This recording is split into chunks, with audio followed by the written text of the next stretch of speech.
Not all fantasy belongs to fiction.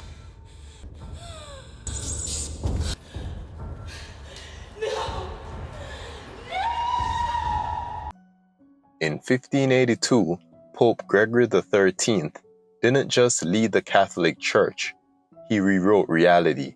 That's right, he changed time itself. It happened through a decree called Inter Gravissimas, Latin for among the most serious. Issued on February 24th, 1582, this wasn't just some dusty document, it was a papal bull, stamped with an official leaden seal carrying the weight of divine and royal authority. Its purpose? To fix time, literally. You see, the Julian calendar, used for over 1600 years, had a problem. It miscalculated the solar year by 11 minutes annually. Doesn't sound like much, but over centuries that added up. Seasons drifted out of sync, religious holidays crept away from their intended dates, and the rhythm of life was sliding off beat. Gregory XIII decided enough was enough. So with a stroke of a pen, days vanished. When people in Spain, Portugal, and Italy went to bed on Thursday, October 4th, 1582, they woke up the next morning to find it was Friday, October 15th. 10 days, gone, just like that. Imagine the confusion.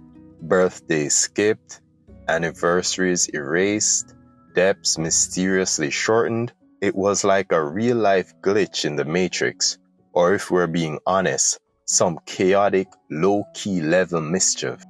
Stick around for the next video, and subscribe to the channel, like the video, let me know if you're interested in this topic, because we'll be diving into how these shifts in time might be more than just historical footnotes. They might be clues to a larger story. Other countries followed suit, though not all at once. France joined in later that year, while other countries dragged their feet for centuries. The last holdout, Greece, finally switching over in 1923. Think about that. For over 300 years, different parts of the world weren't just living in different time zones, they were living in different calendars. Pope Gregory XIII didn't just set policy, he flexed the ultimate power move. He altered the fabric of time itself. The official story is simple. The Julian calendar was flawed. Over time, it slipped by about 3.1 days every 400 years. That might not sound like much, but for a society that marked sacred days with precision, it was enough to cause concern. Designed to correct this drift, reducing the error to just 0.1 days every 400 years. Problem solved, right? But here's the thing. Time itself wasn't broken. The sun still rose and set, the seasons still turned, so why the urgency to fix something that wasn't exactly wrong? The real reason runs deeper. It wasn't just about mathematical precision or astronomical alignment. It was about control, specifically control over a celebration tied to something far older than the calendar itself, Easter. You see, Easter isn't just a random Sunday in spring. It's tethered to the spring equinox, the moment when day and night stand in perfect balance. Under the Julian calendar, time's slow drift pushed Easter further away from this celestial event. That wasn't acceptable.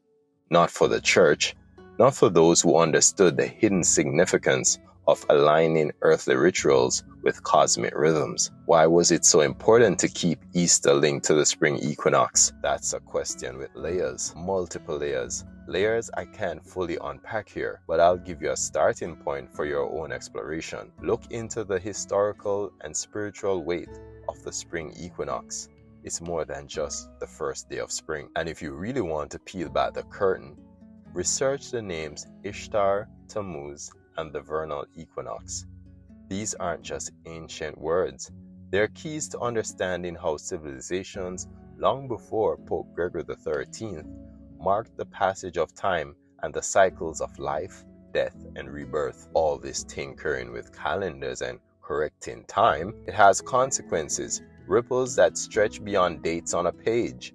In fact, it affects the very reality we live in. Curious? Stick around for the next video, where we'll dive into how these shifts in time might be more than historical footnotes. They might be clues to a larger story.